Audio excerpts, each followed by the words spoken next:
We really do miss you guys. When I was putting together that video, it was equal parts joy and sadness. Joy because we've seen God do some incredible things through Hope Students.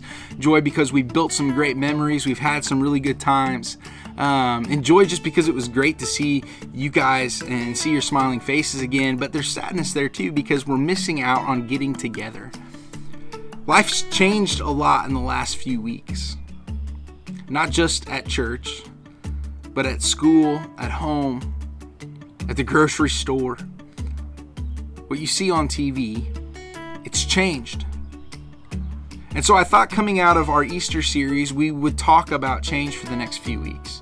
Now I know change isn't what everybody loves to talk about, but the reality is that our lives are gonna change, whether we like it or not. See, oftentimes we look at change as this thing that we can stop or prevent, but we can't always do that. So instead of asking, how can we stop this? The right question is, how can we live with it? How do we navigate a life that is changing constantly and consistently? See, I think that we navigate change best when we fix our eyes on something that we know will not change. Now, it's hard because everything else in our life will change. Our families will change. Our friends will change. School might change. Your interests might change. Everything changes. So how do we find something that doesn't change? Where do we look to find something that doesn't change? Well, I think that we look to God. See, as Christian people, we know that He does not change. Now, this truth of God not changing it can be kind of difficult to understand or believe. And as difficult as it is for us to sometimes understand and believe that, it was even more difficult for the Jewish people who began following Jesus. See, the Jewish or Hebrew people, they knew God. They've known God from the beginning. They worshiped Him in the temples. They understood what God had done for them by bringing them out of Egypt where they were slaves, by caring for them, by giving them the law, by sending them the prophets, by raising up kings. By doing all of these things, God was faithful to the Israelite people because He wanted them to have a relationship with Him. And they see that throughout their scriptures. But then Jesus steps on the scene. He dies on this cross. He takes the place of all of those sacrifices. The veil in the temple that separated people from God was torn in half. And all of a sudden, all of these Hebrew people are wondering, did God change? But that wasn't what has happened. Rather than seeing Jesus as change, Jesus was actually fulfillment. He came to do what God wanted to do in the very beginning anyway. Jesus brings fulfillment, and that fulfillment brings change in our lives. But God doesn't change. And so what happened was, because these people were struggling trying to figure out where Jesus fit in with their old religion, somebody wrote them a letter. We call it Hebrews. We call this book of the Bible Hebrews because it was written to the Hebrew people. And there's a lot said here that is amazing, and it's really rich, it's really deep, but I want to focus on what is said in chapter 13. And this is what the writer tells the Hebrew people that are following Jesus. He says, "Keep your life free from the love of money and be content with what you have, for He has said, I will never leave you nor forsake you. So we can confidently say, the Lord is my helper, I will not fear. What can man do to me?" All right, now here's what's up. Here's the piece there.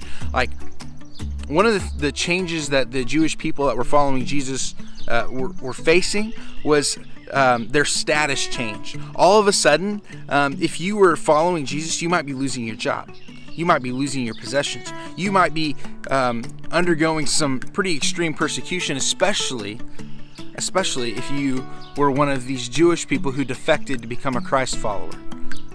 Life was very difficult. And so what this writer is saying is, hey, don't fix your eyes on money. Don't fix your eyes on stuff. Don't fix your eyes on status or all of these things that you used to chase. Instead, remember that God is faithful and He takes care of you. See, that's something that's been true of the Israelite people all through the Old Testament. As God shows up for them, He fights for them, He takes care of them, and He is reminding them, the Hebrew author, he is writing to them and reminding them that God hasn't changed. He's still going to show up for you. He's still going to be faithful towards you. So don't lose heart. And then he goes on to say this, and this is the piece that I really want us to catch, because I think it really lands home for us. He says this in verse 8, Jesus Christ is the same yesterday, today, and forever. Jesus Christ is the same yesterday, today, and forever. See, last week was Easter, and we celebrated the resurrection of Jesus. We celebrated the good news of Jesus. And Easter is always like the big Super Bowl holiday for Christians, because it's like, yeah, Jesus, He rose from the grave. But it's so easy for us to just kind of step out of that and go back to normal life and forget about what we just celebrated on Easter. See, last week we celebrated a Christ who's victorious. We celebrated a Savior who's risen. And I don't know about you, but that Easter always encourages me. It lifts me up. And it's important for us to remember that Jesus is the same yesterday, today, and forever. So the same Jesus that we worshiped last week is the same Jesus that we worship this week. And He's still showing up. He's still faithful. And even when our life gets crazy, we can still focus on Him. Because what we celebrated last week doesn't change. It's been done for you. It's locked in. It's permanent. It's not going away. All of life might change around you, but Jesus does not. He's still faithful. His promises are still good. So when you find yourself facing change, rather than trying to fix your eyes on something that's impermanent, that moves with you, that changes too, fix your eyes on Jesus, who does not change, who always loves you, who's always there for you, and who's always faithful. We know that navigating change can be difficult, so we thought we'd give you a resource to help you navigate through the changes that you experience in your day-to-day life. So I'm going to pass it off to Quinn. He's going to show you the YouVersion Bible app, how you can access this devotional plan, and how you can keep up with your friends while they're going through this devotion as well. So Quinn, help us out. Hello, Hope students. It's Quinn, and I'm going to be walking you guys through how to install and set up the Bible app and how to start the plan that we're going to be doing for Hope students over the next couple of weeks. So the first thing you're going to do is download the Bible app from the App Store. I like QR codes, so those are going to be up there somewhere. And just feel free to use those. You can scan them, and it'll take you right to whatever step we're doing. So the first thing you want to do is install the app, which is going to be that QR code. There's a couple different ones for the different versions of the app, depending on what device you're using. So find your device and scan that QR code, and then you go ahead and install the app. Once you open the app for the first time, you'll get something that'll say prompt you to sign up or sign in. Go ahead and do that. Create an account. So we're going to click the sign in button, and you can choose any one of these options, whatever's most convenient for you. I'm going to go ahead and do the sign in with email, and it'll ask you for some information like your first and last name, your email address, and then a password. Once you do that, you'll have to confirm your account by going into your email and clicking on the green confirm account button. And then after you click on that, should take you right back into the app. From there, we're going to go to the next QR code, or you can use the link in the description, and that'll take you right to the plan that we're going to do. So once you scan that QR code or click on that link, you should see this plan pop up, which is called Subject to Change, and you'll see Start Plan. Once you click on that, it'll ask if you want to do it by myself or with friends. For this, we're going to do by myself. And then it'll ask you if you want it to be visible to friends or private. You can choose either one. If you do visible to friends, if you have any friends on YouVersion, it'll allow them to see that you started this plan. Or if you do private, it won't share that with anybody. So I'm going to do visible with 2 friends and go ahead and start the plan. Once you start that plan, then you'll be able to see it in your plans page.